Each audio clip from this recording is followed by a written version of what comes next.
राम यही सिखाने वाले हैं कि भगवान बनकर अगर मैं इतनी समस्याओं से जूझ सकता हूं और उन पर विजय पा सकता हूं तो मनुष्य बनकर तुम भी जूझ सकते हो, तुम्हारा भी काम है। दुनिया में 2 डिफेंस की लैब सबसे बड़ी थी, उत्तर में विश्वामित्र जी की और दक्षिण में अगस्त जी की। अयोध्या में भगवान का आगमन एक सामान्य घटना नहीं था। जीवन में कुछ भी हो जाए, इस सौभाग्य के साथ सुना, इस सोच के साथ सुना कि हम उस समय में पैदा हुए 500 वर्षों में, जब हमारे सामने भगवान विग्रह में लौटे। और ये जो विश्वास था कि होगा पूरा, ये भी राम की ही देन है, क्योंकि राम इस देश के एक ऐसे मौलिक नायक हैं जो हर समय प्रासंगिक हैं। राम को इतनी सारी कहानियों में गढ़कर जिस धर्मनिष्ठा को बिठाया गया है वो मानवीय है, ह्यूमन है। राम के चरित्र में कोई चमत्कार नहीं है। राम ने कभी कोई चमत्कार करके नहीं दिखाया। वे तो स्वयं परात्पर ब्रह्म थे।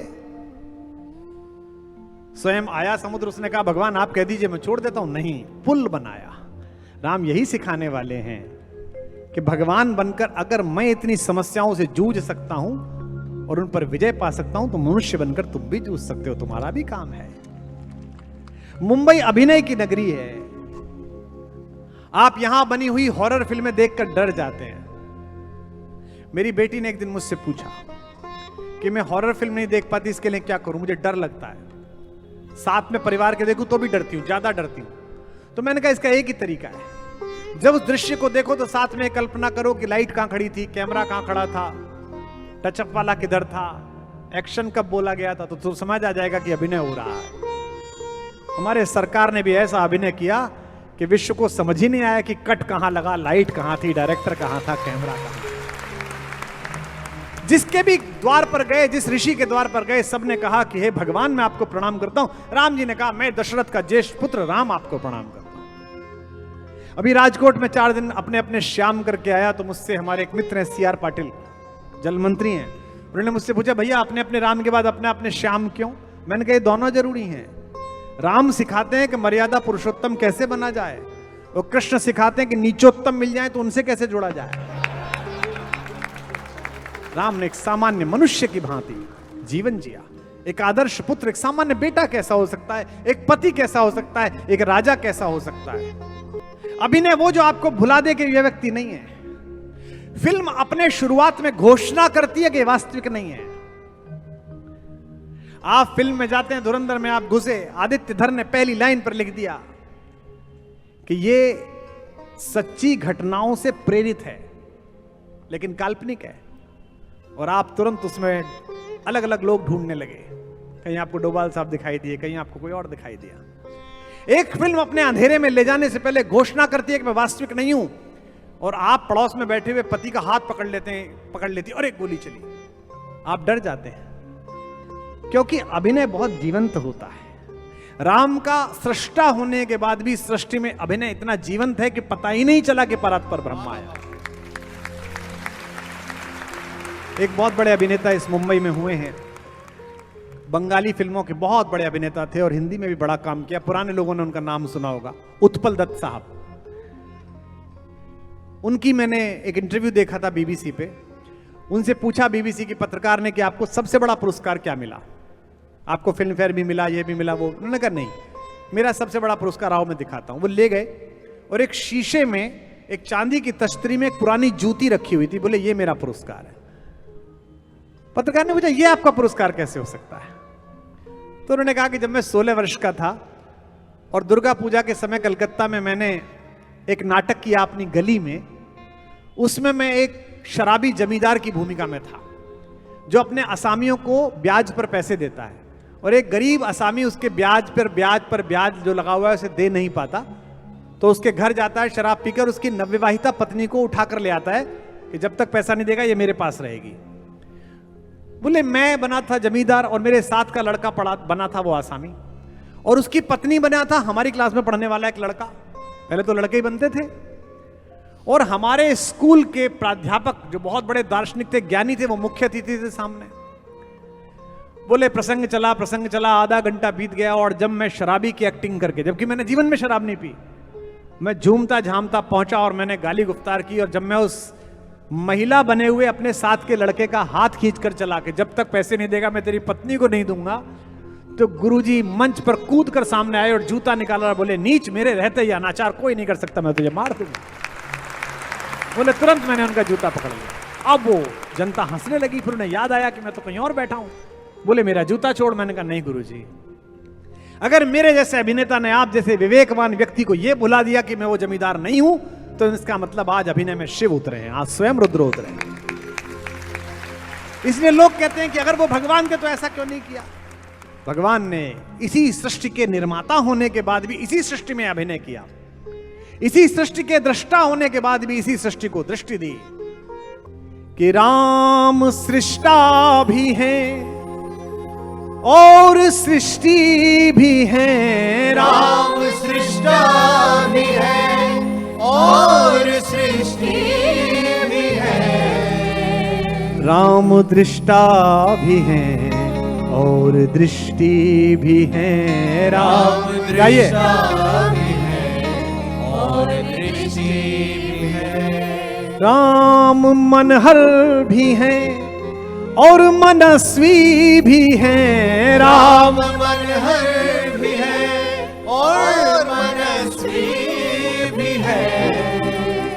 राम मनहर भी है और मनस्वी भी है। राम मनहर भी है और मनस्वी भी है। राम राजा भी है और तपस्वी भी है। राम राजा भी है और तपस्वी भी है। राम मानस भी है और गीता भी है। राम मानस भी है और गीता भी है।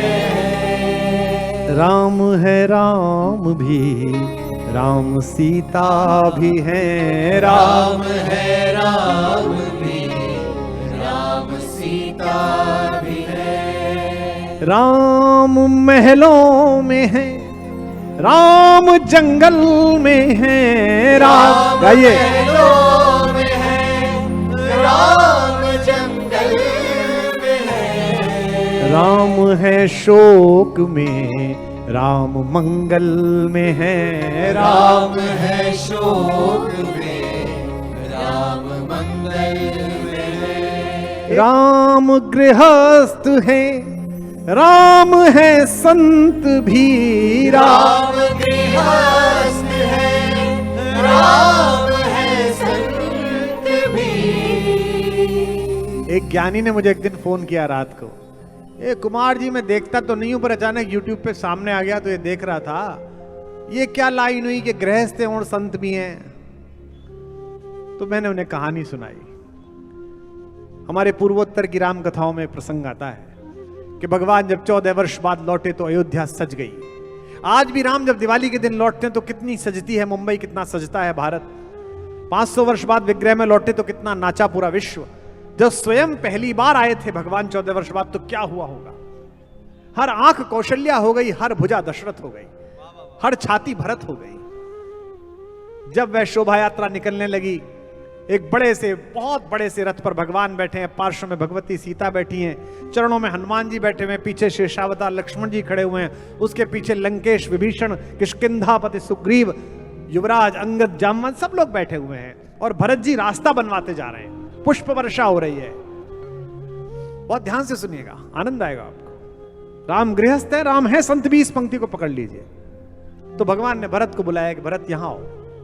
भरत जी गए। भरत जी ने कहा बताएं महाराज। बोले क्या मेरे अयोध्या आगमन से लोग प्रसन्न नहीं है क्या? अयोध्या प्रसन्न नहीं है क्या? तो भरत तो रोने लगे। भरत ने कहा ऐसी बात आपने सोची भी कैसे? 14 वर्ष एक एक दिन तपस्या की तरह काटा है इस देश ने और आप कह रहे हो प्रसन्न नहीं है, आपने क्यों सोचा? बोले नहीं कोई बात नहीं, जाने दो। भरत चरण पकड़ के बैठ गए। कहा कि नहीं जाऊंगा, पहले बताइए कि आपके मन में ये बात कैसे आई, क्या मेरी व्यवस्थाओं में कुछ कमी रही? राम जी ने कहा कि नहीं नहीं, जो हमारे पिता के साथी थे वो द्वारों पर खड़े होकर आशीर्वाद दे रहे हैं। हमारी माओं के साथ आई हुई स्त्रियां छज्जों पर खड़ी होकर आशीर्वाद दे रही हैं। हमारे और तुम्हारे साथ पढ़े हुए बड़े हुए युवक साथ साथ चल रहे हैं। सीता और बाकी बहनों के साथ आई हुई जो वधुएं हैं वो छज्जों पर से पुष्प वर्षा कर रही हैं। लेकिन एक भी बच्चा दिखाई नहीं दे रहा। क्या अयोध्या के बच्चे अपने ताऊ राम के आने पर प्रसन्न नहीं है? भरत रो पड़े और भरत ने कहा, महाराज जिस दिन से गृहस्थ होते हुए भी आपने 14 वर्ष राम वनवासी ब्रह्मचर्य धारण किया, अयोध्या में किसी ने शिशु ही पैदा नहीं किया, किसी ने गृहस्थ ही धारण नहीं किया। ज्ञानी कहेंगे तो झूठ है, राजा के पीछे ऐसा कौन पागल होता है? वो तो त्रेता था, हमने तो इसी कलयुग में देखा है राजा के पीछे ऐसा पागल। हम सबने देखा है अपने घरों में। मेरे पिताजी 88 वर्ष के हैं, डायबिटीज भी है, लेकिन सोमवार के दिन भोजन नहीं करते। डॉक्टर लड़ता रहता है, बाबा समझ लीजिए, बाबा कुछ तो लीजिए, कर लूंगा बेटा, बस शाम को ले लूंगा, बस सूर्यास्त पे कर लूंगा। अब तो पोतों की बहुएं आ गई, वो मजाक करती हैं। एक लड़की ज्यादा प्रिय है बाबा को, उसने बाबा से पूछा कि बाबा और क्या चाहिए? सारे बच्चे ठीक सेट है, तीसरी पीढ़ी सेट है, सब इतना आदर है, किसके लिए व्रत करते हो? किस भगवान को मनाते हो? हंसते बाबा ने कहा, बेटा किसी भगवान को नहीं मनाता, तेरा तो जन्म नहीं हुआ, तेरे बाप का भी जन्म नहीं हुआ होगा। आज तो इस देश के पास बहुत अनाज है, इतना है कि दूसरों को दे दो। एक समय ऐसा था कि इस देश पर अनाज नहीं था, तब इस देश में एक छोटे कद का बड़ा प्रधानमंत्री आया। उसने इस देश के लोगों से कहा कि अगर एक वक्त भोजन न करें तो इतना भोजन बचेगा कि हम मांगने से बच जाएंगे। बेटा शास्त्री जी चले गए, लेकिन उनका व्रत मेरे साथ रहेगा। राजा अगर अनुकूल हो तो प्रजा बात मानती है। एक देश है जहां हम सब लोग छुट्टी मनाने के लिए जाते थे, 2/3 हमारे पैसों से पलता था, मलेशिया।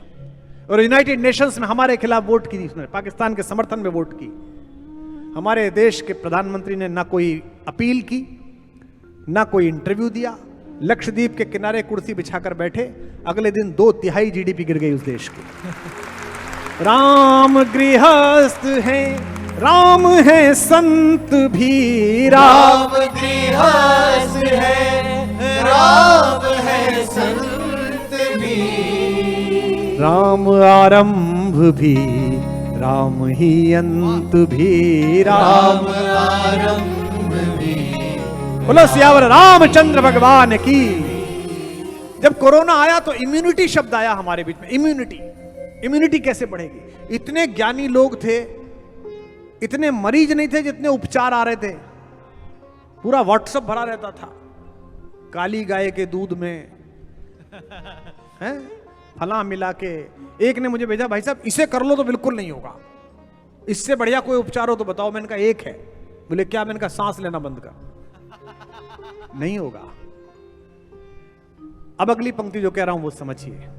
अगर शरीर की इम्यूनिटी बूस्टर दवाएं हैं तो राम की कहानी मनुष्यता की इम्यूनिटी बूस्टर है। समाज में जितनी समस्याएं हैं आपके और हमारे समाज में, अकेले परिवार की समस्या, न्यूक्लियस फैमिली की समस्या है, वो इसी कहानी की इम्यूनिटी बूस्टर से ठीक होती है। हमारे मूल्यबोध गायब है, वो इसी से दूर होती है। बच्चों में मनोरोग है, वो उसी से दूर होती है। भावनाओं का संतुलन नहीं है कर्तव्यों के बीच में, वो इसी से दूर होता है। लेकिन ये भावनात्मक मूल्यबोध का संतुलन जैसे जैसे प्रगति और ऐश्वर्य आ रहा है आपके बच्चों में खत्म हो रहा है। विश्वामित्र जी 15 वर्ष के राम को लेने के लिए गए तो दशरथ जी डर गए। दशरथ जी ने कहा मेरी सेना ले जाओ, मुझे ले जाओ, और आप तो खुद ब्रह्म ऋषि हो, आचमन का जल लो, यूं मार दो तो मर जाएंगे सारे के सारे दैत्य। विश्वामित्र जी ने कहा मेरे लिए क्रोध वर्जित है। राम की आयु उस समय 16 वर्ष की थी और मेरे पास असंख्य शक्तियों का भंडार है। दुनिया में 2 डिफेंस की लैब सबसे बड़ी थी, उत्तर में विश्वामित्र जी की और दक्षिण में अगस्त जी की। ये दोनों लोग आयु वृद्ध हो गए थे और ये एक ऐसा व्यक्ति ढूंढ रहे थे जिसके हाथ में सारी सिद्धि दे दें और उसके बाद सिद्धियां सुरक्षित रहें, और वो केवल राम हो सकते थे। संसार को राम का वीरत्व चाहिए था। इसलिए विश्वामित्र ने कहा कि राजन, इस दुनिया में 4 चीजें हैं जिनमें से एक मिल जाए तो आदमी पागल हो जाता है। गोरेगांव स्पोर्ट्स क्लब के लोगों ध्यान से सुनना, आपके आसपास ये चीजें दिखाई देंगी और मन में हो तो आज यहां छोड़ के जाना। पहला है यौवन। जवानी आ जाए तो आदमी पागल हो जाता है। माएं कहती हैं कि थोड़ी ठंड बढ़ गई है, एक हल्की सी जैकेट डाल ले। नहीं नहीं सब ठीक है, 3 बटन खोल के घूमता है। यही वो दिन है कि छत पर नंगे बदन टहलते थे, यही वो दिन है कि छाती में सर्दी बैठ जाती है। यौवन। दूसरा धन। धन किसी के पास नया नया आ जाए तो क्या पागल हो जाता है। हमारी दोस्त है शबीना, उनका शेर है कि जो खानदानी रईस हैं वो मिजाज रखते हैं नर्म अपना, तुम्हारा लहजा बता रहा है तुम्हारी दौलत नई नहीं है। नया नया धनी आदमी अंग्रेजी बोलने लगता है। दिल्ली से मुंबई जहाज में आइए, बिजनेस क्लास में आइए, नया धनी आपकी बगल में आएगा और अंग्रेजी के साथ मूर्खता दोनों का प्रदर्शन एक साथ करेगा। Well Kumar ji, flying to Mumbai. मैंने कहा नहीं नहीं, रास्ते में कोटपुतली कूद जाऊंगा छाता ले। फिर हिंदी में आएगा, आप तो मजाक कर रहे हैं। मैंने कहा शुरू तो तैने करी थी भाई, जब ये जहाज मुंबई जा रहा है तो मैं भी मुंबई जाऊंगा। यौवनम धन, तीसरी संपत्ति। संपत्ति मिल जाए तो आदमी पागल हो जाता है। ध्यान रखना, मैं बारीक बात कह रहा हूं, चाहे धन मिल जाए चाहे दल मिल जाए संपत्ति के रूप में,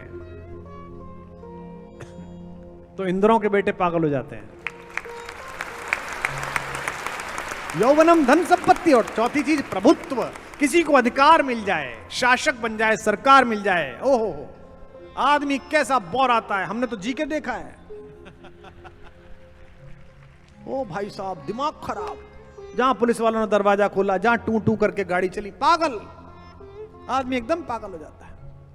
उधर वो हाथों में पत्थर बदलते रहते हैं, इधर भी अहले जुनू सर बदलते रहते हैं। ये दबदबा, ये हुकूमत, ये नशे दौलत, किराएदार हैं, सब घर बदलते रहते हैं। पर हम किराएदारों ने स्वयं को मकान मालिक समझ लिया है। कभी आप हमारे घर पधारें नोएडा, आपका अवसर लगे तो। हमारे यहां बहुत बड़ी बड़ी कोठियां हैं, 8 लाख 9 लाख रुपए मीटर जगह है। वो बाहर नाम लिखवाते हैं, मेहराज, मल्होत्राज, फलानाज।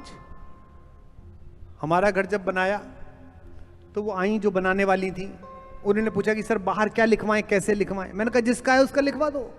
बोले किसका है? मैंने कहा राम जी का। वो पूरे नोएडा में अकेला घर है जहां ना नंबर लिखा हुआ है ना नाम, गेट पे बड़े से लिखा हुआ है राम। इधर भी राम, इधर भी राम। मेरा तो है नहीं। 10 वर्ष पहले किसी और के पास था, 100 वर्ष बाद पता नहीं किसके पास हो। मैं किराएदार फालतू में इसके ऊपर अपना ठिप्पा चिपका दूं। ध्यान रखिए, ओनर मत बनिए, कस्टोडियन बनिए, कस्टोडियन। यौवनम धन संपत्ति प्रभुत्वम अविवेकता एकमपि अनर्थाय किम यत्र चतुष्टयम। हे राजन, हे दशरथ, इन चारों में से एक मिल जाए तो आदमी बावला हो जाता है, लेकिन तुम्हारा 16 वर्ष का पुत्र, इसके पास चारों हैं, यौवन भी है, धन भी है, संपत्ति भी है और प्रभुत्व भी है, उसके बाद भी इतना विनम्र है। असुर शक्ति का नाश यही कर सकता है। इस शक्ति और संकल्प को लोकमंगल के साथ बढ़ाना है। शक्ति आ जाए लेकिन लोकमंगल ना हो तो वही हाल होता है जो जर्मनी के शासक का हुआ। भारत के प्रति आस्था इसलिए है लोगों को कि भारत लोकमंगल जानता है, विश्व मंगल पर जीवन ढूंढ रहा है और भारत जीवन में मंगल ढूंढता है।